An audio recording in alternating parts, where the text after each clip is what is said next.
Saya Alamat 3 tahun dan code saya ini adalah Nothing Phone 4A. Dan hari ini saya akan menunjukkan beberapa penyesuaian dan trik yang bisa Anda lakukan di perangkat ini.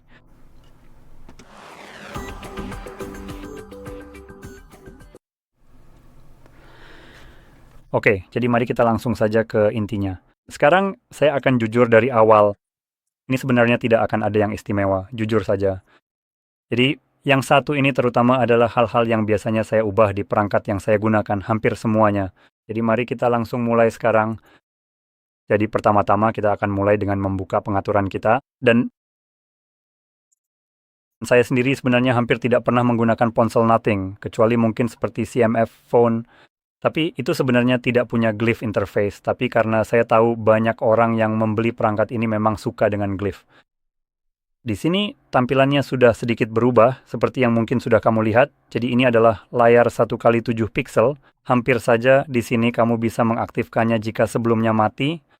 Kamu bisa mengubah intensitas cahaya, semakin tinggi intensitasnya, semakin banyak baterai yang digunakan, jadi ingat itu. Dan selanjutnya, kita punya beberapa opsi seperti nada dering, jadi kita punya apakah itu terlihat efektif. Mari kita lihat. Oh, terbenarnya saja tidak bisa melihatnya di sini. Ya ampun. Tolong, tidak, jangan sekeras ini. Oke, jadi di sini kita punya satu. Apakah itu akan terlihat? Dan itu tidak akan terlihat sekarang. Jadi kita hanya mendapatkan contoh kecil di sini di layar, bukan yang di bagian belakang. Ada juga fitur flip to glyph. Saat ada telepon, cukup balikkan ponselnya. Diamkan dan nanti akan masuk ke glyph, bukan ke volume. Kita juga punya indikator volume. Mari kita lihat seperti apa tampilannya. Saya juga penasaran. Mungkin kamu juga bisa menurunkan exposure-nya sedikit. Nah, seperti itu.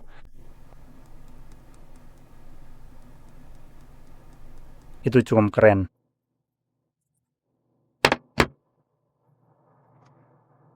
Saya juga mendapatkan glyph timer. Jadi ketika kamu mengatur timer, itu akan benar-benar muncul di bagian belakang. Tapi secara pribadi saya rasa saya lebih suka melihat timer aslinya di layar. Glyph progress untuk aplikasi pihak ketiga. Saya akan punya waktu tidur dan ya, jadi jelas ini hanya bagian glyph secara umum.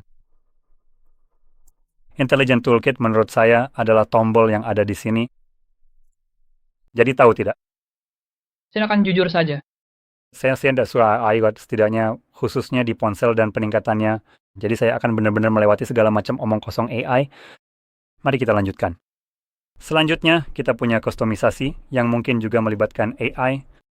Kita akan abaikan saja itu, dan kita akan masuk ke beberapa hal yang memang bisa kita kendalikan. Dan salah satunya, tunggu biar saya atur dulu kecerahannya sedikit. Nah, sudah. Jadi beberapa di antaranya adalah seperti warna-warna di sini. Kamu bisa memilih warna aksen. Nah, seperti itu butuh waktu sebentar untuk berbagai macam hal yang berbeda. Sekarang, jika kamu menggunakan tema Nothing seperti ini juga akan memengaruhi ikon-ikonmu. Tapi kalau kamu menggunakan Android bawaan, sebenarnya ini tidak akan berpengaruh pada tampilan ikonmu. Sekarang kita juga bisa mengatur berdasarkan wallpaper. Jadi tergantung wallpaper apa yang kamu gunakan, warna-warna ini akan berbeda. Dan kita juga punya tema gelap yang bisa kita aktifkan di sini. Sejujurnya saya lebih suka menggunakan mode terang untuk video. Menurut saya tampilannya jadi lebih jelas. Dan sekarang selain itu kita juga punya hal seperti paket icon yang bisa kamu ganti di sini. Jadi kita punya tema Nothing dan tema Default. Seperti yang sudah saya sebutkan. Dan tata letak memungkinkan kamu menambahkan lebih banyak aplikasi ke layar utama, yang menurut saya cara pengaturannya di sini sangat bagus. Secara otomatis akan menunjukkan perbedaannya, seberapa rapat aplikasi-aplikasi itu akan ditempatkan dan sebagainya, jadi itu cukup keren. Dan kita juga bisa menambahkan bilah pencarian, seperti itu. Secara pribadi saya tidak terlalu peduli dengan itu, jadi saya akan menghapusnya saja sekarang. Mari kita kembali, tidak jadi kembali. Bisa? Bisa? Oke, sepertinya saya akan masuk ke pengaturan di sini dan selanjutnya saya bisa navigasi ke tampilan dan di sini. Kita juga punya mode gelap dan kecerahan adaptif. Tidak, lupakan, bukan itu maksudnya. Di mana sih itu? Oh, itu dia. Tema gelap, ya ampun, memang namanya begitu. Jadi, sebelumnya kita memang sudah mengaktifkan mode gelapnya. Tapi di sini kalau kamu klik, kamu sebenarnya punya opsi untuk mengaturnya sebagai jadwal, yang mungkin jadi pilihan yang cukup bagus kalau kamu ingin mode gelap hanya aktif pada waktu tertentu. Misalnya saat malam hari, ketika matahari terbenam.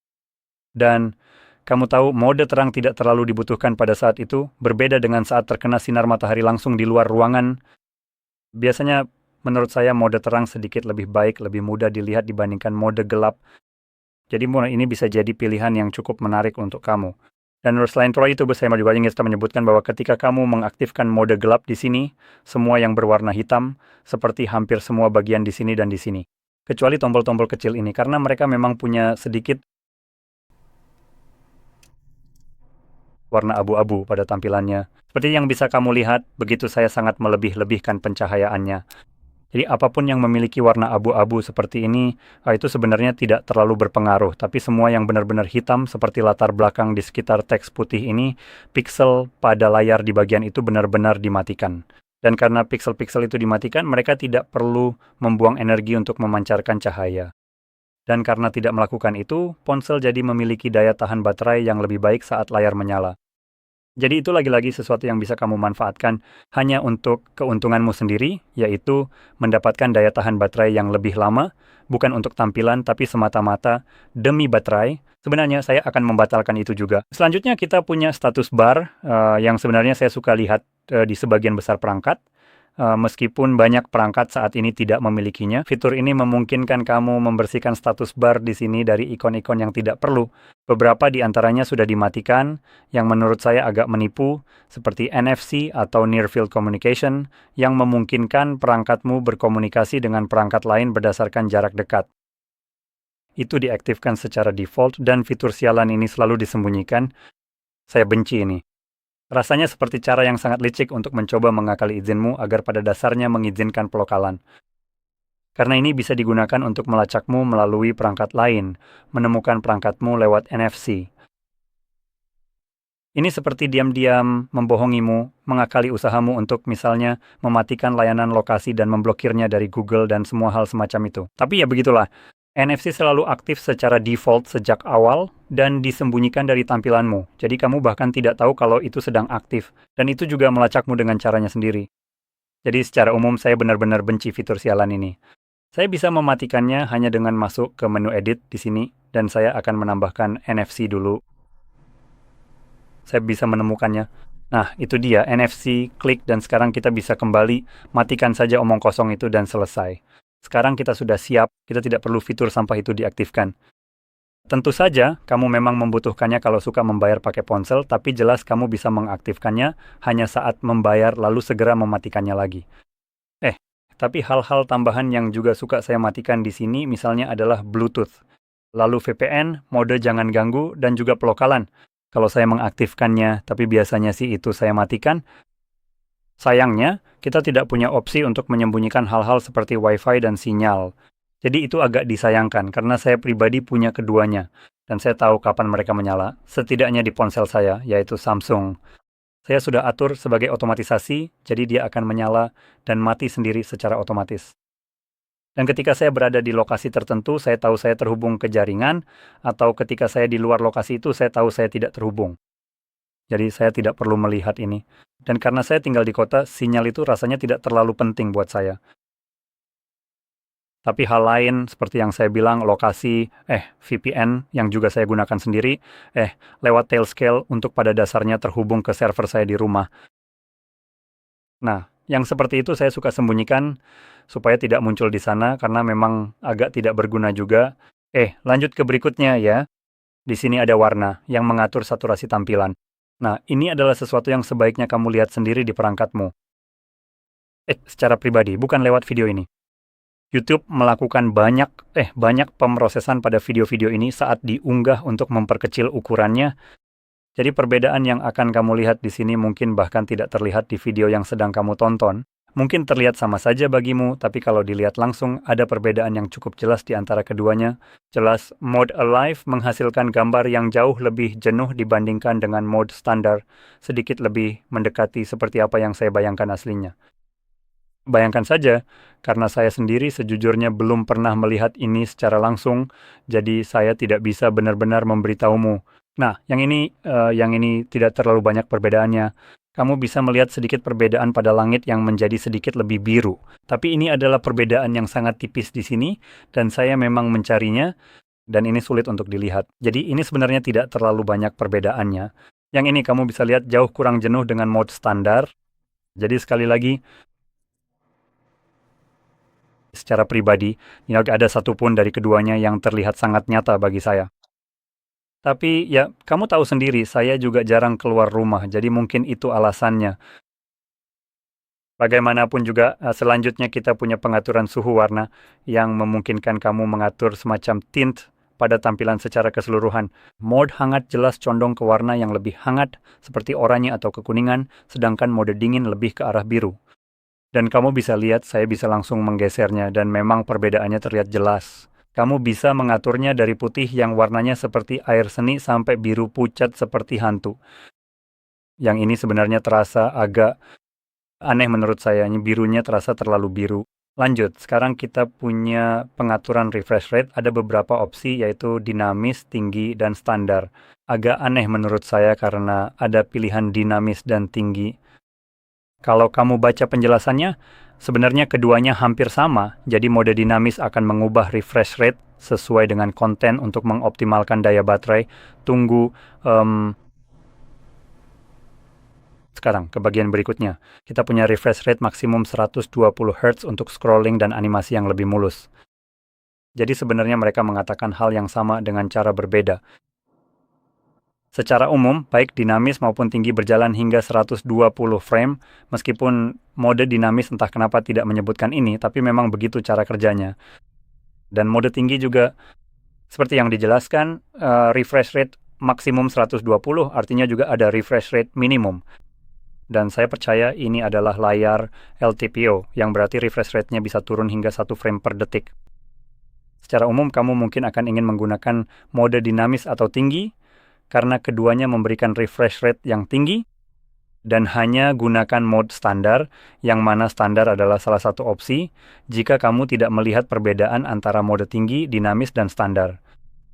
Jadi pada dasarnya kamu ingin melihat seperti apa tampilannya di 120 dan membandingkannya dengan 60, lalu kamu bisa membuat keputusan. Perlu kamu tahu, animasi yang mereka tampilkan di sini benar-benar dilebih-lebihkan secara keterlaluan. Ini seperti hanya 3 frame saja, bukan 60. Jadi contoh yang kita punya di sini sebenarnya kurang akurat, dan saya berharap bisa melihat yang lebih baik. Ini sebenarnya seperti refresh rate yang sama. Kamu tahu, benar-benar 60 yang ditampilkan di sini dan 120 di sini. Jadi kamu bisa melihat perbedaan yang jelas di antara keduanya dan kemudian membuat pilihan yang lebih baik. Tapi karena kamu tidak bisa, yang perlu kamu lakukan adalah cukup menggulir ke atas dan ke bawah. Seperti ini. Ini jelas sedang berjalan di 120 sekarang. Mari kita lihat jika saya ubah ke dinamis masih 120 lalu 60 dan kamu bisa melihat mulai tersendat. Sekarang, saya tidak tahu apakah itu terlihat jelas di rekaman. Saya sedikit lebih agak sadar akan hal ini karena memang sulit. Kayaknya seorang gamer, jadi saya memang menggunakan monitor refresh rate tinggi. Jadi saya sangat terbiasa dengan refresh rate tinggi. Mohon gunakan ton di 60 terasa agak mengganggu bagi saya. Jadi menurut saya, ini sangat jelas ketika saya tidak mendapatkan animasi yang halus dan mulus. Jadi secara pribadi saya lebih suka, seperti yang saya bilang, mode dinamis atau tinggi karena keduanya pada dasarnya sama saja. Sejujurnya saya tidak bisa membedakan di antara keduanya dan berdasarkan namanya, keduanya memang melakukan hal yang sama. Tapi kalau kamu tidak bisa melihat perbedaannya, tetap saja di 60. Ini akan membuat baterai kamu lebih awet, tapi ini hanya berlaku saat layar menyala dan juga ketika kamu tidak menggerakkan apapun di layar. Jadi kalau ada sesuatu yang bergerak, jadi biar saya kembali ke sini, jadi misalnya di sini, ya kan? Kalau saya pakai 120 atau 60, tidak ada bedanya pada saat ini juga. Saat ini, layar ini berjalan pada refresh rate yang sama persis, tidak peduli opsi mana yang saya pilih. Jadi saya rasa refresh rate-nya sekitar 1 hingga mungkin 30 frame, di kisaran frame seperti ini, saat ponsel menurunkan refresh rate-nya. Jika tidak ada konten yang bergerak di layar, seperti halaman diam yang tidak saya interaksikan, begitu saya mulai berinteraksi, Seperti sekarang, secara otomatis akan langsung naik ke 120 untuk memberikan saya performa itu animasi yang mulus. Dan semua ini dilakukan untuk menghemat baterai. Sekarang, jika saya terus menggerakkannya, jelas ini akan menguras baterai lebih cepat. Karena sekarang refresh rate-nya 120 dibandingkan jika saya menjalankan di 60. Dan itu hanya berjalan setengah waktu dan setengah dari refresh rate yang saya miliki sekarang. Sekarang lanjut ke opsi lainnya. Di sini, kita punya tampilan HDR yang memungkinkan kecerahan puncak untuk konten HDR. Ini akan meningkatkan penggunaan baterai. Tidak ada apapun yang bisa melihatnya. Tapi pada dasarnya ini mencoba memungkinkan Anda untuk meningkatkan kecerahan layar Anda untuk menyesuaikan dengan konten HDR yang akan Anda tonton, yang mana Anda harus membuka dulu semacam konten yang bisa dilihat dalam HDR. Sekarang, satu hal lagi yang ingin saya bahas di sini, yang mungkin kadang-kadang Anda anggap berguna, yaitu tampilan atau tampilan layar penuh. Saya tidak tahu apakah ada sesuatu yang berguna di sini atau sesuatu yang akan saya gunakan dengan fitur ini, tapi saya tahu dari pengalaman saya. Pada waktu itu saya mencoba menggunakan aplikasi Steam Link, aplikasi yang memungkinkan Anda terhubung ke komputer melalui ponsel Anda. Dan satu hal yang dilakukan Steam Link secara default adalah tetap menampilkan status bar ini. Bahkan ketika Anda masuk ke mode landscape, status bar hitam itu tetap ada untuk semacam menyembunyikan kamera. Jika Anda menemukan sesuatu seperti ini, di mana Anda ingin menggunakan seluruh tampilan layar, mengabaikan area status bar, atau fakta bahwa Anda memiliki kamera hole punch kecil, atau layarnya tidak 16x9, atau hal semacam itu, Anda bisa masuk ke sini, cari aplikasi tersebut, aktifkan fiturnya, dan mulai sekarang, setiap kali Anda membuka aplikasi itu, aplikasi tersebut akan langsung dipaksa ke mode layar penuh, mengabaikan fakta bahwa ada status bar. Dan kita akan lanjutkan jika saya lihat aplikasi dialer telepon akan berfungsi. Jadi sepertinya di sini tidak benar-benar berfungsi, anehnya. Coba lihat mungkin di aplikasi foto. Atau mungkin ini hanya untuk aplikasi yang seharusnya berjalan dalam mode layar penuh, yang mana tidak ada dari aplikasi di sini yang seperti itu. Saya rasa begitu. Mari kita cek aplikasi foto dengan cepat sebagai pengecekan terakhir. Cek. Jadi nih, untuk memberikan sedikit contoh, yang akan Anda cari adalah efek seperti ini, di mana saat ini Anda bisa melihat gambar berada di posisi kamera. Dan ponsel tidak menutupi area tersebut, berbeda dengan yang terjadi di sini, di mana Anda bisa melihat dengan jelas ada status bar. Jadi itulah yang sebenarnya ingin Anda hilangkan. Sekarang, hal bagus lainnya di sini adalah always on display, yang bisa dialihkan. Saya memilih untuk selalu menampilkan informasi dasar. Kita punya opsi untuk menampilkan di bagian atas. Saya lebih suka menampilkan di bagian atas. Ini membuat baterai Anda lebih awet, dan ketika Anda menguncinya, informasi akan muncul sebentar lalu menghilang setelah beberapa saat. Mari kita lihat apakah akan menghilang. Saat info hilang, ketuk layar untuk memunculkannya. Ketuk 2 kali untuk nyalakan layar. Dan sekarang seperti itu. Anda bisa mengaturnya sesuai jadwal agar fitur tidak terus menyala. Always on display tidak akan aktif setiap saat, sehingga baterai lebih hemat.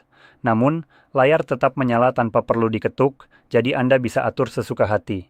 Misalnya, saat di kantor fitur ini aktif, dan saat di rumah akan mati kembali.